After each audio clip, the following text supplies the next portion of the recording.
ఆడియన్స్‌లో ఒక mark create చేసింది 'champion'. Telangana చరిత్రకు సంబంధించినటువంటి సినిమా. ఆడియన్స్ రెస్పాన్స్ ఎలా ఉంది? ఆడియన్స్ ఇన్వాల్వ్ అయ్యేలాగా సన్నివేశాలు నడవాలి.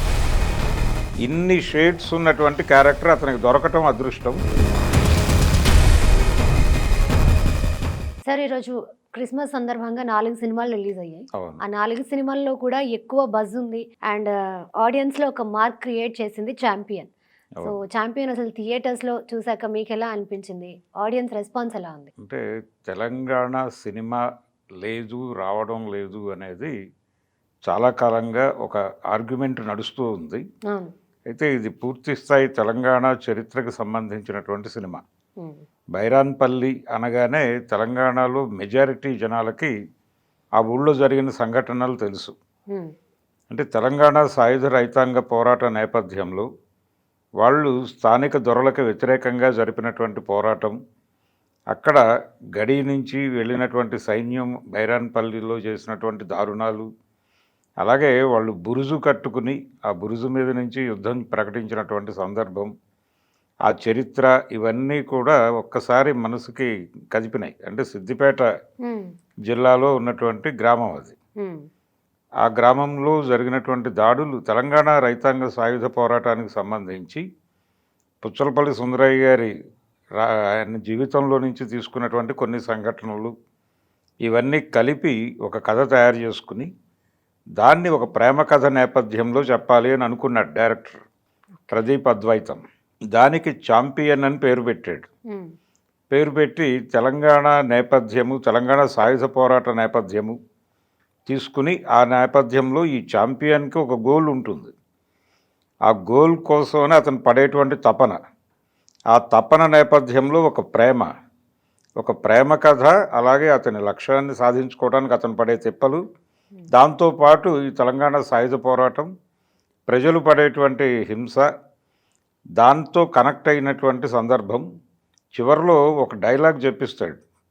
ఒక ప్రత్యేక పాత్రలో ఒక నటుడిని ప్రవేశపెట్టారు చివరిలో.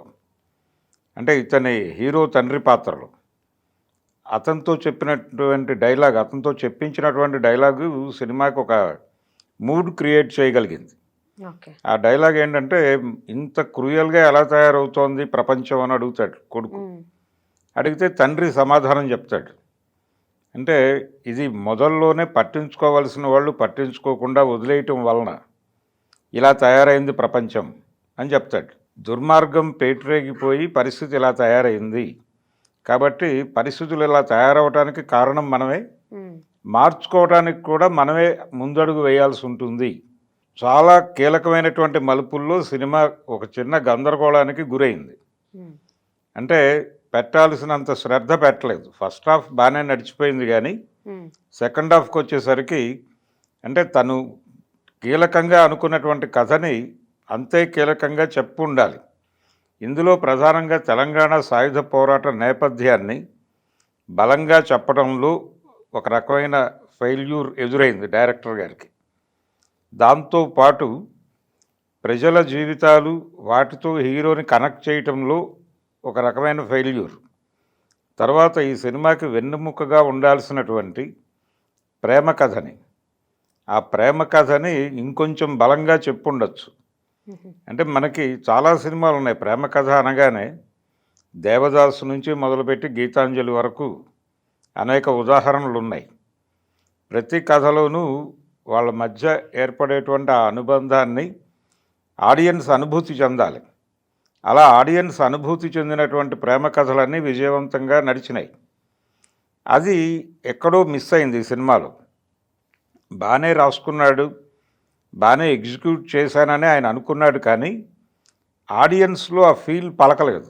ఆ పలకకపోవడంతో దాని తాలూకా ఇంపాక్ట్, అంటే లవ్ ట్రాక్కి సంబంధించిన ఇంపాక్ట్ని బలంగా కలిగించలేకపోయాడు. అంటే దానికి కొంచెం సమయం వెచ్చించి ఉండాలి. చాలా అనవసరమైన సీన్లు నడిచినాయి. అవసరమైన వ్యవహారం చెప్పడం కోసం కేటాయింపు జరగలేదు. ఇది తెలంగాణ సాయుధ పోరాటం నుంచి ఆపరేషన్ పోలో వరకు ఒక టైం లైన్ తీసుకున్నాడు ఆయన. టైం లైన్ తీసుకుని నిజాం సర్కారు ఈయన యూనియన్లో కలవను అని ప్రకటించటం, ప్రకటించిన తర్వాత కాసిం రజ్వీ ఇన్వాల్వ్ అయ్యి కాసిం రజ్వీ నాయకత్వంలో ఇక్కడ జరిగినటువంటి దారుణాలు ఈ నేపథ్యంలో కథని నడపాలి అనుకున్నాడు ఆయన. ఓకే.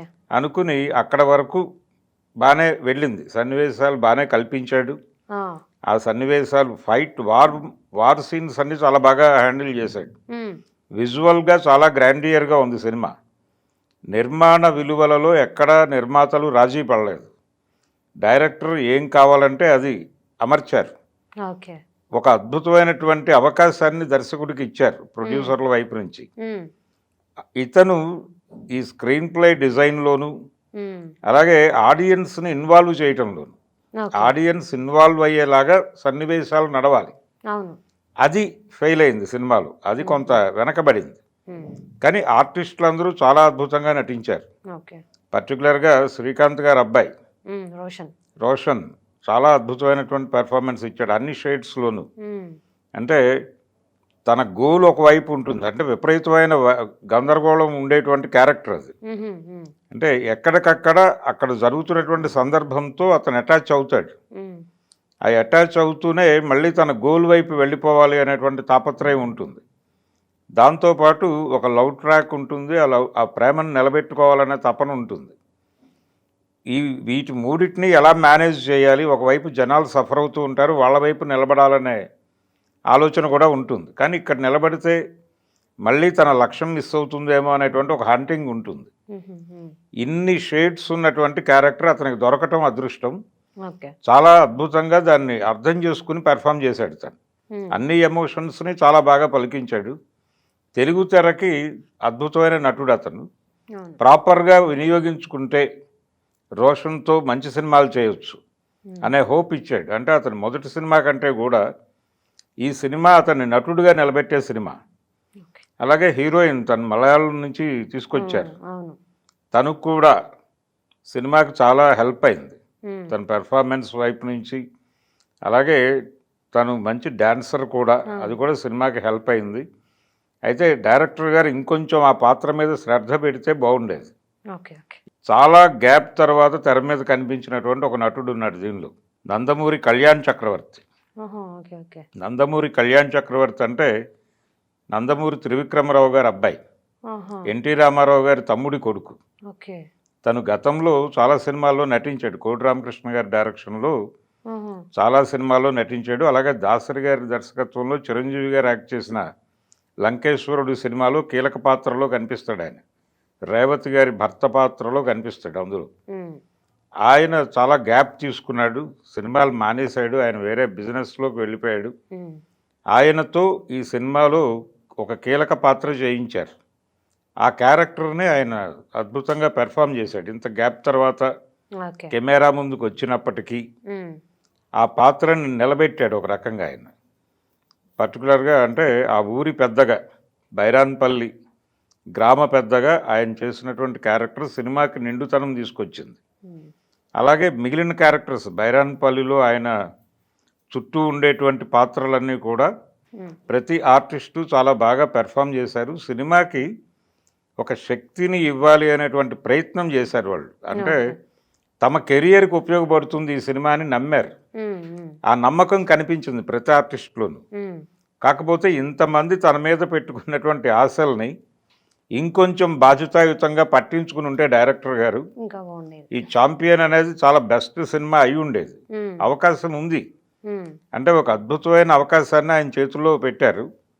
ఆయన ఇంకొంచెం బాధ్యతాయుతంగా వ్యవహరించి ఉంటే సినిమా బాగుండేది. కానీ ఒక మంచి ఫీల్ అయితే ఇస్తుంది సినిమా. ఎంగేజ్ చేయగలిగాడు, కూర్చోబెట్టగలిగాడు, సన్నివేశాలు, ఆ గ్రాండియరు, అలాగే సెట్స్ అవి కూడా చాలా, అంటే ఆ కాలంకి వెళ్ళారు. ఇంకొంచెం పరిశోధన చేసుంటే బాగుండేది. తెలంగాణ పోరాటం ఎందుకు ప్రారంభమైంది, ఆ పోరాట చరిత్రను కూడా కొంత పట్టుకుని, అలాగే ఇంకొక ఆర్గ్యుమెంట్ ఉంది నిజానికి. అంటే ఈయన కొంచెం దాశరథి రంగాచార్య నవలలతో ట్రావెల్ అయి ఉంటే ఇంకొంచెం బెటర్గా డిజైన్ అయి ఉండేది ఇది. ఈ పోరాటానికి సంబంధించిన ఆత్మని, ఈ ప్రేమ కథకు సంబంధించిన ఆత్మని బలంగా పట్టుకోవటంలో తడబాటుకి గురయ్యాడు డైరెక్టర్ గారు. అంతకు మించి ఏం లేదు. సినిమా ఓవరాల్గా ఒక పర్వాలేదు అనేటువంటి అనుభూతి అయితే ఇస్తుంది.